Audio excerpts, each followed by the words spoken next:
gitu ya. Nah ini jadi kadang itu gini ya, hati itu kan seperti layang-layang apa ya, tidak bisa ajut kayak gitu ya, tidak bisa ajut kayak gini.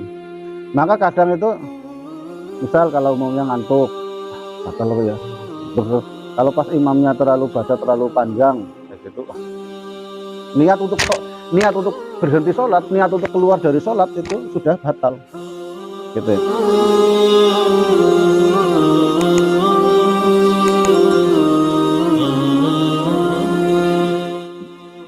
Bismillahirrahmanirrahim. Assalamualaikum warahmatullahi wabarakatuh.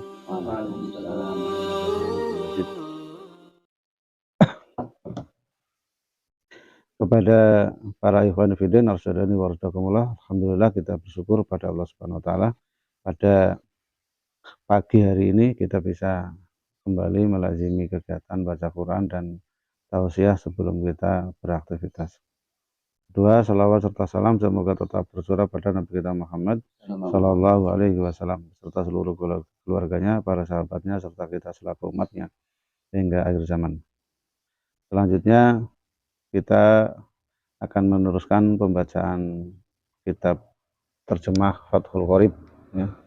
Kita kemarin sudah sampai kepada syarat rukun sholat beserta sunnah-sunnahnya. Kita pada pagi hari ini akan hal-hal yang membatalkan sholat ya. Hal-hal yang membatalkan sholat itu ada 11 perkara. Yang pertama adalah ucapan dengan sengaja yang patut digunakan untuk percakapan dengan manusia, baik yang berhubungan dengan kemaslahatan sholat ataupun tidak. Jadi berkata selain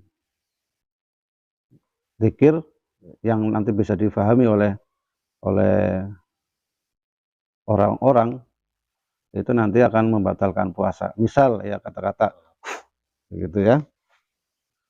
Begitu aja sudah batal gitu ya. Atau apalagi dengan diem begitu juga salah. Atau bahkan saya sedang sholat kayak gitu, kalau di rumah gitu kan, assalamualaikum lagi sholat ya batal gitu ya. Terus yang kedua adalah gerakan yang banyak dan terus menerus seperti 3 kali ya, terus menerus sebanyak 3 kali gitu ya. Ini juga hati-hati karena di mazhab Syafi'i itu sangat sangat hati-hati lah kayak gitu. Jadi punya lagi ngantuk kayak gitu juga batal. Kalau nyupir sih enggak. Kalau sholat ya kita batal. Atau mungkin garuk-garuk yang terus menerus kayak gini ya, itu kayak gini itu batal. Atau mungkin kayak gini, atau mungkin apa namanya, nyala-nyala kayak gini, itu juga ya, pokoknya yang 3 kali itu batal. Jadi apalagi kalau kayak gini gitu ya. Kalau kemarin oleh Ustadz itu kalau mau garuk-garuk itu supaya nggak batal 3 kali itu kayak ini ditempelkan. Nah, gitu ya. Ini kayak gini. Karena yang batal itu adalah gerakan yang anggota badan secara keseluruhan. Gitu. Kalau ini kan tangan, ini kan kayak garuk-garuk kan, ini kan seluruh tangan. Nah, ini batal. Kalau mau garuk-garuk yang lebih dari 3 kali itu tempel maunya di sini gitu ya. Ya tempel semua kayak gini. Nah, sampai kayak gitu maksudnya ini. Atau lagi kalau momennya gini. Makanya kalau ada depannya itu batal gitu kan, kosong. Maka kalau kita langkahnya terlalu jauh sampai 3 kali itu kan tetap batal sholat.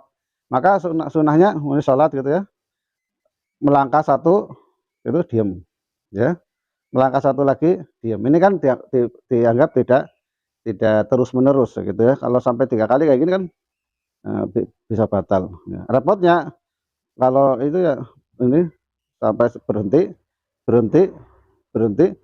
sudah mau ke sini, ini sudah ke depan, mau mundur sini sudah ke sini. Jadi kan dia akhirnya ya sholatnya di tengah-tengah soft. Karena mau ke depan sudah nutup, mau balik ke belakang sudah ditutup gitu. Repot kalau mazhab Syafi'i memang repot ya. Pokoknya intinya kalau gerak lebih dari 3 kali itu apa namanya, batas. Terus berhadas besar maupun kecil, ya. Misal berhadas kecil ya kentut, berhadas besar ya kadang orang itu apa, berhadas besar itu kencing, ya kencing tanpa disadari kalau sudah beser gitu kan bisa seperti itu ya. Itu ya batal. Walaupun nanti kalau dalam kondisi beser itu nanti ada cara tersendiri gitu ya. Misal ya, pakai harus kalau orang-orang sudah tua gitu kan eh, kadang keluar itu nggak kerasa itu ya. Maka itu posisinya begini, kalau mau setiap mau sholat itu pastikan bersih dan sudah suci, terus pakai pempes gitu ya. Nah terus kalau kalau sudah selesai sholat itu berarti dilepas, tapi sudah sekali pakai kayak gitu. Itu memang ya namanya juga orang sudah keluar dari kebiasaan kayak gitu ya, tetap harus ada tindakan khusus gitu ya. Terus munculnya najis yang tidak dimafu. Jika pakaiannya kejatuhan najis yang kering, lantas langsung membuangnya seketika, maka sholatnya tidak batal. Gitu ya. Contoh umumnya begini, kejatuhan apa namanya, tai cicak yang sudah kering kayak gitu kan, ini dipakai setrika nih, set kayak gitu. Tapi nanti ke sebelahnya juga kena lagi nanti kayak gitu. Gitu. Kayak gitu. Karena tai apa kotoran cecak itu di mazhab Syafi'i termasuk batal gitu ya. Terus juga eh, terbukanya aurat dengan sengaja ya. Jika saja terbuka oleh angin kemudian langsung menutupinya dengan seketika maka sholatnya tidak batal. Nah, makanya kemarin itu yang saya sampaikan itu ya, umumnya begini. Contoh lagi yang zaman sekarang itu ya, anak-anak zaman sekarang ada yang pakai baju ini ya, baju pakai kaos itu, pakai kaos kan ngabret apa ya, maksudnya yang bahasa itu loh ya, yang bukan yang kaosnya yang ketat terus pendek kayak gitu. Terus ininya apa namanya, eh, celananya juga agak ke bawah gitu kan. Padahal batas aurat kan pusar sampai bawah siku apa bawah lutut ya gitu ya. Nah kalau orang yang pakai kayak gitu nanti pak saat sujud itu pasti ininya kelihatan ininya. Nah itu batal. Atau orang yang kemarin pakai sarung gitu tidak pakai celana panjang kayak gitu, tidak pakai celana daleman, terus celana sarungnya ini terlalu tinggi kayak gitu ya. Nanti pas pas sujud itu nanti aurat bagian lututnya sampai lututnya kelihatan, itu juga batal ya. Terus juga berubahnya niat seperti niat keluar dari sholat gitu ya. Nah ini jadi kadang itu gini ya, hati itu kan hati itu kan seperti layang-layang apa ya, tidak tidak bisa ajub kayak gitu ya, tidak bisa ajub kayak gitu. Maka kadang itu misal kalau umumnya ngantuk batal apa ya, terus kalau pas imamnya baca terlalu panjang kayak gitu, wah, niat untuk niat untuk berhenti sholat, niat untuk keluar dari sholat itu sudah batal gitu ya. Berbeda dengan puasa ya, kalau puasa itu niat untuk batal saja nggak batal, yang penting tidak apa namanya, tidak makan dan tidak minum gitu.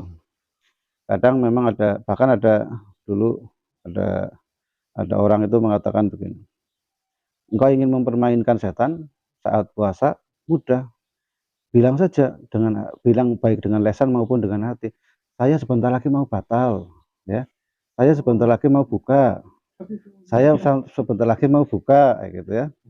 Nah terus sampai maghrib ya, lalu bilang bohong kayak gitu ya.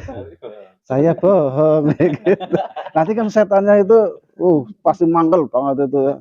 Sudah dari pagi sudah bilang saya mau batal, sudah sampai maghrib saya bohong kayak gitu. Nah itu tapi beda kalau sholat itu terbetik dalam hati untuk keluar dari sholat, membatalkan sholat itu sudah batal ya. Jadi namanya hati ketika dalam sholat itu sangat sangat apa namanya, sangat penting. Terus membelakangi kiblat ya, ya misal kita memang nggak tahu gitu ya, sholatnya itu ada masjid kotak kayak gitu mungkin ya, sholatnya menghadap mana gitu nggak tahu ya, nggak ada tempat imamnya kok, kita beristihad sholatnya menghadap ke arah satu arah, tapi ternyata arah ini beda kayak gitu ya. Maka ketika kita tahu bahwasanya arah kiblat kita itu salah, maka kita batal sholatnya. Terus membelakangi kiblat, makan minum, termasuk yang di sela-sela gigi gitu kan. Kadang kalau orang yang kalau kita sholat itu pas saat tidak khusyuk gitu ya, itu kan kadang kalau sholatnya nggak khusyuk kan lidahnya kemana-mana gitu ya. Lah terus akhirnya kalau pas lagi kemana-mana, akhirnya nemu kayak gitu, ada daging. Kayak gitu terus nanti dimakan kayak gitu eman-eman gitu. Daging larang kayak gitu.